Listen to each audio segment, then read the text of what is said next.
So for today's video, ang gagawin ko ngayon, magkakabit ako ngayon ng pinakabitbitan ng bayong. So bali nakabili na ako ng materyales. Ito na yung bayong na kakabitan ko ngayon ng pinakabitbitan niya. Ito na yung nabili ko na materyales.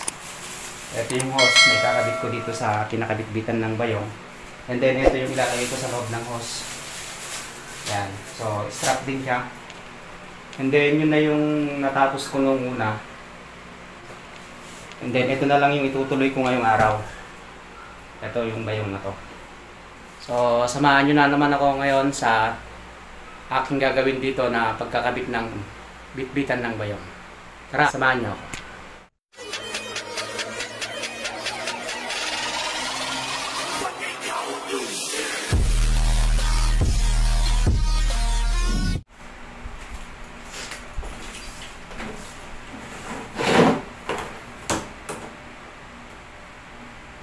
So, bali gagawin ko, susukatan ko muna siya ngayon ng hose para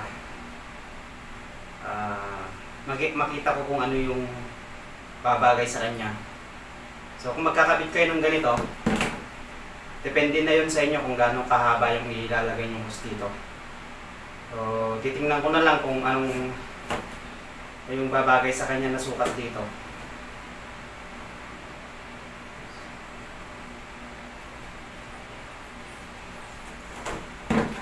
Siguro yan. Ito yung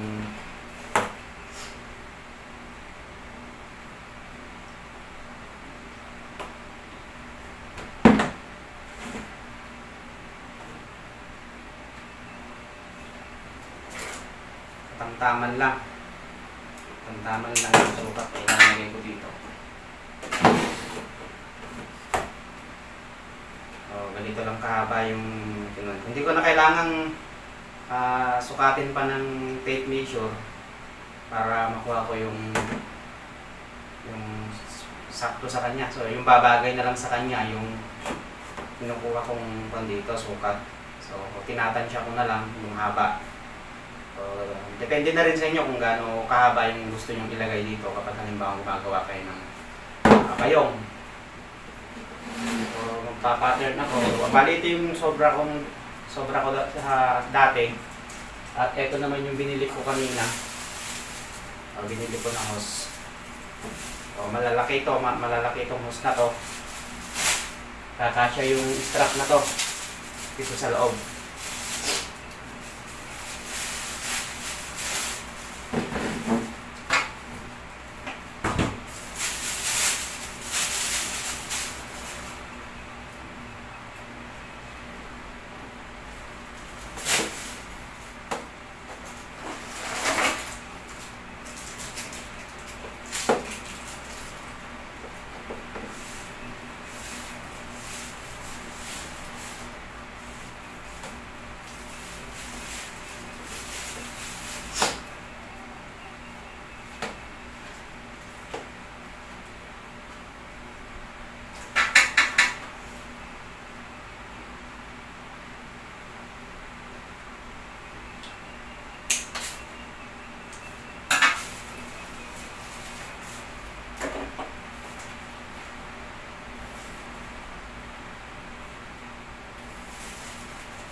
Bale, ito na yung dalawa. So, magkaparehas yung sukat.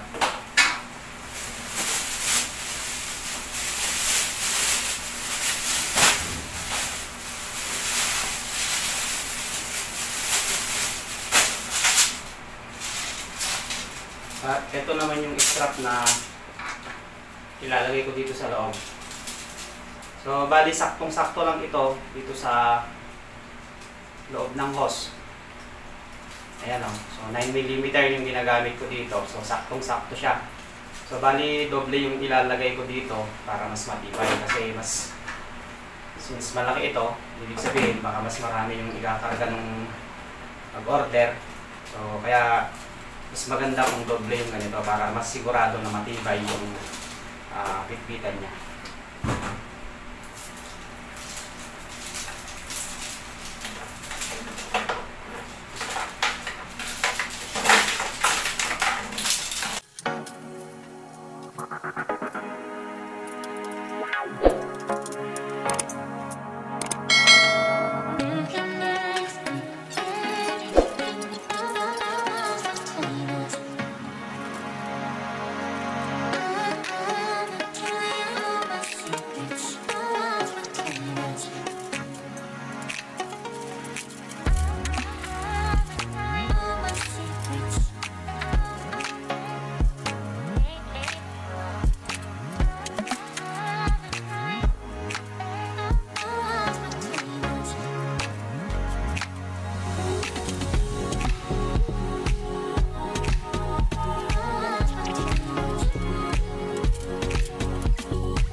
So bali ganito lang yung ginagawa ko.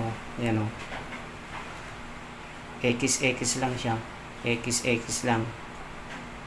Ayan. Ganon din yung gagawin ko dito sa mga to. Sa susunod na to. At ganon din sa kabila. So ayan. Ganyan lang. Napakasimple lang nung ginagawa ko ng pinaka-design niya. Ito. Napakasimple lang.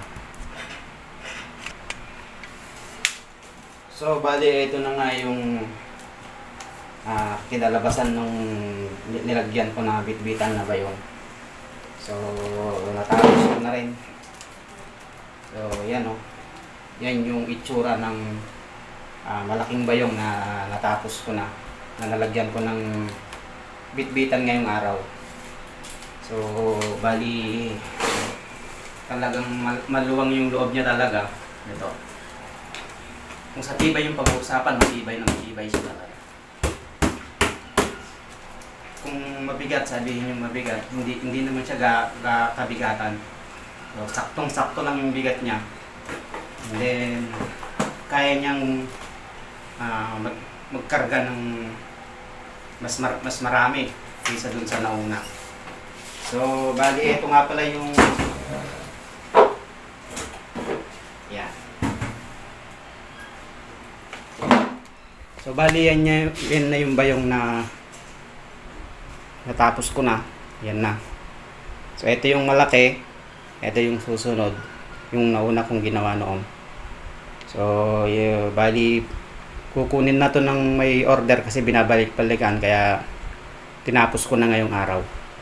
So bali yan na yung pinaka-finish product ng ginawa kong mga bayong. So napakaganda ng kulay niya, malamig sa mata. Ayan o. Light green. Yung kasing mga ginagawa ko dati, mas dark yung kulay niya dito, mas dark yung kulay niya. So combination niya black. Napakaganda ng combination. So So pwede nyo ring gayahin to kung gusto nyo gumawa ng bayong. So marami na akong ginawang video kapag gagawa ng ganitong bayong. So bali itong strap lang na to, yung dito lang ako nahirapan kasi medyo may katigasan siya kasi nga ginagamit nila sa tiles, sa mga pagbabandel ng tiles. Kaya medyo may katigasan. Pero kung sa tibay ang pag-uusapan, matibay na matibay talaga siya. So magandang gawing bayong, kaya lang kailangan mo talaga ng tiyaga para makabuo ka ng ganitong mga bayong.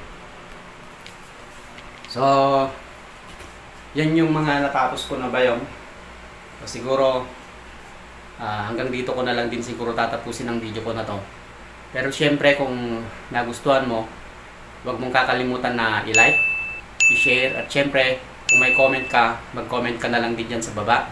At syempre mag-subscribe ka na rin, at huwag mong kakalimutan na i-click yung notification bell dyan sa baba para lagi kang updated sa mga susunod ko pa ng mga video. So hanggang sa muli, itong inyong Kuya Roland na nag-iwan sa inyo ng maraming salamat at God bless sa inyong lahat. Bye!